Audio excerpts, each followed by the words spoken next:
സെന്നിയാർ ചുഴലിക്കാറ്റിന് പിന്നാലെ മറ്റൊരു ചുഴലിക്കാറ്റ് കൂടി രൂപപ്പെടുന്നു. ബംഗാൾ ഉൾക്കടലിനും ശ്രീലങ്കയ്ക്കും മുകളിലെ അതിതീവ്ര ന്യൂനമർദ്ദം വരും മണിക്കൂറുകളിൽ ചുഴലിക്കാറ്റായി മാറുമെന്നാണ് കാലാവസ്ഥാ പ്രവചനം. ഡിറ്റുവ എന്നാണ് ഈ ചുഴലിക്കാറ്റിന് പേര് നൽകിയിരിക്കുന്നത്.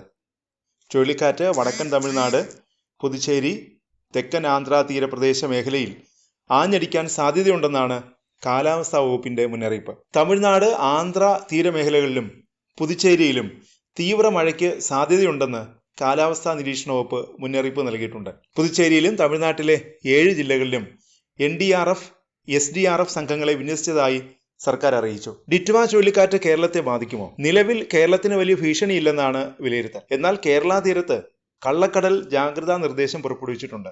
ഈ കള്ളക്കടൽ പ്രതിഭാസത്തിന്റെ ഭാഗമായിട്ട് തിരുവനന്തപുരത്ത് കാപ്പിൽ മുതൽ പൊഴിയൂർ വരെ, കൊല്ലത്ത് ആലപ്പാട് മുതൽ ഇടവ വരെ, കോഴിക്കോട് ചോമ്പാല മുതൽ രാമനാട്ടുകര വരെയുള്ള തീരങ്ങളിൽ 0.4 മുതൽ 0.8 മീറ്റർ വരെ തിരമാലകൾ ഉയരും.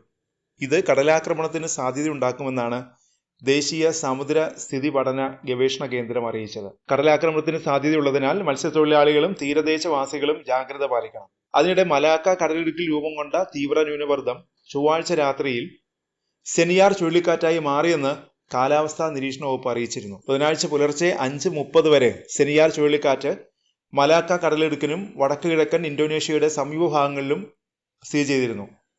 അടുത്ത 24 മണിക്കൂർ നേരത്തേക്ക് ചുഴലിക്കാറ്റിന്റെ തീവ്രത നിലനിർത്താനും പിന്നീട് ക്രമേണ ദുർബലമാകാനും സാധ്യതയുണ്ടെന്നും IMD പറയുന്നു.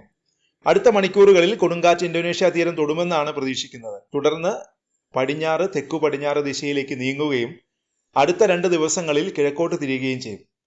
നവംബർ 30 വരെ തമിഴ്നാട്ടിലും കേരളത്തിലും മാഹിയിലും, നവംബർ 29 മുതൽ ഡിസംബർ 1 വരെ തീരദേശ ആന്ധ്രാപ്രദേശ്, യാനം, രായലസീമ എന്നിവിടങ്ങളിലും, നവംബർ 29 വരെ ആൻഡമാൻ നിക്കോബാർ ദ്വീപുകളിലും കനത്ത മഴ പെയ്യുമെന്ന് കാലാവസ്ഥാ വകുപ്പ് പ്രവചിച്ചു. നവംബർ 28 മുതൽ 30 വരെ തമിഴ്നാട്ടിലും, നവംബർ 27 ആൻഡമാൻ നിക്കോബാർ ദ്വീപുകളിലും, നവംബർ 30 തീരദേശ ആന്ധ്രാപ്രദേശ്, യാനം, രായലസീമ എന്നിവിടങ്ങളിലും കനത്ത മഴ പെയ്യും.